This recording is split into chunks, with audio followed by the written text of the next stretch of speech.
ये जालिम मुबाहला करेंगे, मुबाहला करेंगे। अब सुनिए, मुबाहले के नाम पर ये एक्सेप्ट करके हीरो बंदा था अपनी कौम में और मुझे कह रहा है मैदान छोड़कर भाग रहा है। मैं इससे कहता हूं, आप सबको मालूम है ना, चंद दिन कबल ये दिल्ली के प्रेस क्लब ऑफ इंडिया में बैठ करके जहर उगल रहा था, हुजूर पाक सल्लल्लाहु अलैहि वसल्लम की शान में गालियां बक रहा था। आज इसको याद आ गया ये लोकतांत्रिक देश है।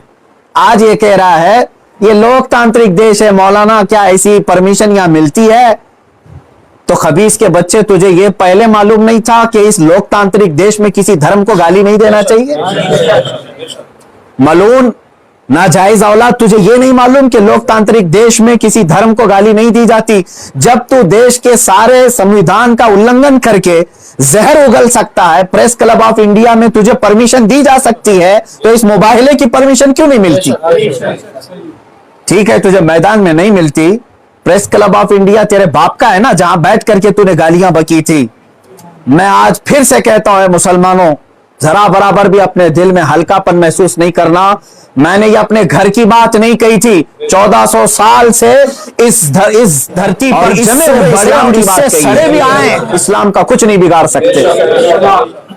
मेरे आका सल्लल्लाहु अलैहि वसल्लम की जात पर अगर थूकता है तो ये सूरज पर थूकने के मानिंद है। इसका मुंह अभी चंद दिन बाद देखना इतना काला हो जाएगा कि इसके खुद चेले इससे नफरत करेंगे। हाँ, मेरा अकीदा मेरे रसूल पाक के लिए ये है, या रसूल अल्लाह तू घटाए से किसी के ना घटा है ना घटे। या रसूल अल्लाह, या रसूल अल्लाह तू घटाए से किसी के ना घटा है ना घटेगा। जब बढ़ाए तुझे अल्लाह ताला तेरा, मिट गए मिटते हैं मिट जाएंगे आदा तेरे, ना मिटा है ना मिटेगा कभी चर्चा तेरा। मेरे आका सल्लल्लाहु अलैहि वसल्लम का चर्चा कभी नहीं मिटेगा। हाँ, अब सुनो मेरे अजीजों, इस खबीस मलून ने चैलेंज को एक्सेप्ट करके अपनी कौम में हीरो बनने की कोशिश की थी।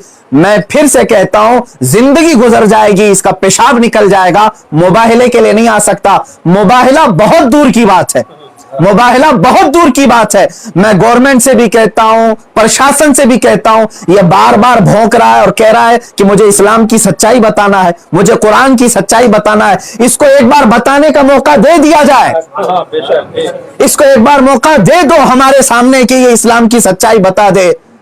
आज इस खबीस के चेलों से भी मैं कहता हूं, तुम अपने गुरु को मना करके ले आ जाओ हमारे सामने। ये बार बार कह रहा है ना कि मुझे कुरान की सच्चाई बताना है, कुरान की। मैं कहता हूं मुबाहला बहुत दूर की बात है, वो सिर्फ हमारे सामने बैठने की हिम्मत कर ले। जिस दिन वो सामने बैठे और इस्लाम की सच्चाई बताने की बात करता है, कसम रब्बे जुल जलाल की, कसम रब्बे जुल जलाल की, जितनी बातें उसने मेरे नबी की शान में कही हैं, एक बात वो साबित कर दे, उसी दिन मैं अपनी गर्दन देकर के आ जाऊंगा। मैं वहीं पर अपनी गर्दन देकर के आ जाऊंगा। ये सारे उसके चेलों से भी कहता हूं, तुम जुमलेबाजी कर रहे हो। और इस चैलेंज के बाद अब सोशल मीडिया में बरसात के मेंढक की तरह बहुत सारे आ गए, मौलाना का चैलेंज हमको भी एक्सेप्ट है, हमको भी एक्सेप्ट है। तुम क्या समझ रहे हो, गुडी गुडे का खेल खेलने जा रहे हैं हम? ये कोई खेल खेलने जा रहे हैं? तारीख पढ़ लेना, पता चलेगा तुम्हें मुबाहला कहते किसे हैं। अजीजान गिरामी वकार, आज दिल जल रहा है इसलिए मैं अर्ज कर रहा हूं, ये मुकाबले में नहीं आएंगे। फिर भी मैं कहता हूं, ये 17 रमजानुल मुबारक 30 अप्रैल आने तक ये जितने चेले भौंक रहे हैं, इसमें एक रामपाल का एक शिष्य है, कोई शागिर्द आया है, वो कहता है मोहम्मद आखिरी नबी भी नहीं है सल्लल्लाहु अलैहि वसल्लम। माअज़ल्लाह। ऐ मुसलमानों, इसने खत्मे नबुव्वत पर भी डाका डाला। वो कहता है रामपाल आखिरी नबी थे, मैं साबित करता हूं और चुनौती को स्वीकार करता हूं। ये सारे पाखंडी एक साथ आ जाएं, एक साथ आ जाएं। और गवर्नमेंट से फिर मैं कहता हूं, अब ये बात बहुत बढ़ चुकी है, मीडिया वाले भी मजाक ना समझें, इनको साबित करने का मौका दें और हम हानि के लिए तैयार हैं। मैं एक नहीं, हिंदुस्तान की 11 बड़ी खानकाएं मेरे साथ खड़ी हैं और तकरीबन 100 उलमाए अहले सुन्नत और मुफ्तियान इज़ाम अभी इसी वक्त दिल्ली आने के लिए तैयार। मेरे अजीजों, ये कोई खेल की बात नहीं कर रहा हूं। अल्हम्दुलिल्लाह 100 तो मैं अपने लिस्ट में रखा हूं, हजारों की तादाद में यहां पर अपनी जान लुटाने के लिए तैयार। ऐ मुसलमानों, अब पानी सर से ऊपर हो चुका है। अब ये 30 अप्रैल और 17 रमजानुल मुबारक की तारीख मैंने ऐलान तो किया, और ये बार बार इसको हल्के में लेकर मजाक उड़ाते। आज भी ये कहता है कुरान को गुंडों की किताब, कुरान कहता है वायरस है, कुरान को कहता है गंदी किताब। कहां मर गया तुम्हारा जमीर, कहां मर गया? मुसलमानों, मैं अब आपसे कहता हूं, इस तारीख को मेरे 3 ही ऐलान होंगे। मुझे पहुंचने दिया जाए, मुझे पहुंचने दिया जाए, उससे पहले अगर गवर्नमेंट या इनके कोई भी दबाव में आकर के अरेस्ट करते हैं, उसी दिन समझ जाना है मुसलमानों, इस्लाम की फतह हो चुकी है। समझ जाना, मैं अगर अंदर होता हूं तो लाखों मुसलमानों के अंदर का ईमान बाहर आ जाएगा इंशाअल्लाह अज़ीज़। ये एक बात याद रख लेना। दूसरी बात, अगर इस तारीख से पहले हुकूमत इसे अरेस्ट नहीं करती, जो रोजाना आज तक खुलेआम इस तरह की गुस्ताखियां कर रहा है, हद हो गई, हद हो गई। यहां पर होम मिनिस्टर पर कोई टिप्पणी करे तो जेल में चला जाए, और यह मुसलसल 1.5 महीने से मुगल्लजात बक रहा है, पखाना उगल रहा है, और कोई कुछ नहीं करता, इसको पूछता तक नहीं इसको। और अगर इस तारीख तक या तो उसे अरेस्ट करे, या तो फिर इस तारीख को पूरे हिंदुस्तान भर के मुसलमान कोई भी अपने घर में नहीं बैठेगा इंशाअल्लाह। मेरी इस बात पर लब्बैक कहते हैं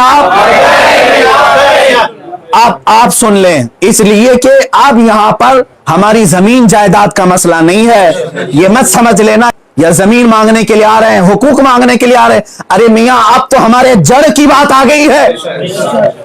और मुसलमानों याद रख लो, अगर तुम्हारा यहां पर रसूल पाक की इज्जत सलामत नहीं है तो फिर तुम्हारा जीना भी किसी काम का नहीं है। अब ये चाहते हैं ना हम बाहर निकलेंगे तो वायलेंस हो जाएगा, फला हो जाएगा, हम ये नहीं चाहते फसाद हो जाए, इसीलिए तो बार बार गुहार लगा रहे हैं हुकूमत को, बार बार कह रहे हैं फसाद की जड़ को अंदर करो, उसे भोंकने से रोको। नहीं सुन रही है। और इससे भी आप समझ जाना है मुसलमानों, हुकूमत की मंशा यही है कि आप ये पूरे हिंदुस्तान में फसाद कराना चाहते हैं, पूरे हिंदुस्तान को जलाना चाहते हैं, वरना ऐसे पाखंडियों को खुलेआम नहीं छोड़ते। ये पूरी की पूरी प्लानिंग के साथ कर रहे हैं। इसलिए मुसलमानों, आज तुम्हारे इम्तिहान का वक्त है, आज तुम्हारे इम्तिहान का वक्त है। आज अगर तुम अपने घरों में चूड़ियां पहन करके बैठे रहे, याद रख लेना, बाद में आने वाली नस्लें तुम्हारे मुंह पर थूकेंगी, तुम्हारे कब्रों पर ईंट पत्थर मारेंगी। इसलिए कि ये नबी का गद्दार है, रसूल पाक पर भोंकने वाले को भी ये पूछ नहीं सका। तुम्हारी नस्लें बाद में तुम्हें याद करेंगी इस तरह से। याद रख लेना, ये तारीख यौम बद्र की जो आएगी, यौमुल फुरकान 17 रमजान की, उस दिन हर मुसलमान का कलेजा दहल जाना चाहिए। मशरिक से मगरिब तक, शुमाल से जुनूब तक, हिंदुस्तान भर के हर इलाके के।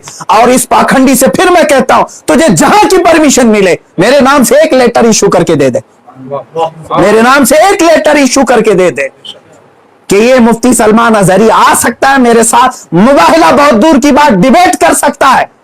इतना तू ऐलान करके दे दे, फिर मैं पूरी दुनिया को बता दूंगा कि तेरा पाखंड क्या है। मेरे अजीजों, मैं हिंदुओं से भी कहता हूं, ये हिंदुओं को बदनाम करने के लिए निकला हुआ है, ये माल का पुजारी है, राजनीति खेलने के लिए ये मेरे नबी को इस्तेमाल कर रहा है, राजनीति के लिए इस्लाम को इस्तेमाल कर रहा है। हद हो गई मेरे अजीजों। मैं हुकूमत से कहता हूं, अगर तुम्हें दुश्मनी है ना मुसलमानों से, लो हम सब की जाने और मार डालो, हमारे नबी पर ना भोंको, इस्लाम के खिलाफ आवाज ना उठाओ। इतनी गलीज बातें वो बक गया। मुझे बताओ, पूरे हिंदुस्तान के मुसलमानों ने कभी हिंदुओं के देवी देवताओं को छेड़ा आज तक? मुझसे सुना आपने कि हम गालियां दे रहे हैं उनके देवी देवताओं को? यह हमारी तहजीब है जो हमें इस्लाम सिखाता है, यह हमारे अखलाक है जो हमें इस्लाम सिखाता है। इसका जहर देख करके पता चलता है कि इसका कोई दीन और धर्म नहीं है। धर्म में रहने वाला ऐसी जहर नहीं उगलता। बहरहाल, ये मेरी गुजारिश है मुसलमानों से, या तो फिर ये मुबाहले के लिए तैयार हो जाए, जो इसके लिए जहां जगह हो मेरे नाम से लेटर इश्यू करे, और हुकूमत, प्रशासन, मीडिया इसको हल्के में ना ले, इसको इजाजत दे दे। ये दिखाना चाहता है, ये साबित करना चाहता है इस्लाम को झूठा, कुरान को झूठा साबित करना, उसको साबित करने दे दिया जाए। अगर वो साबित किया, और अगर नहीं साबित कर सका, तो फिर याद रख लेना, सुबह कयामत तक तुम्हें पहचाना जाएगा, सुबह कयामत तक तुम्हें पहचाना जाएगा।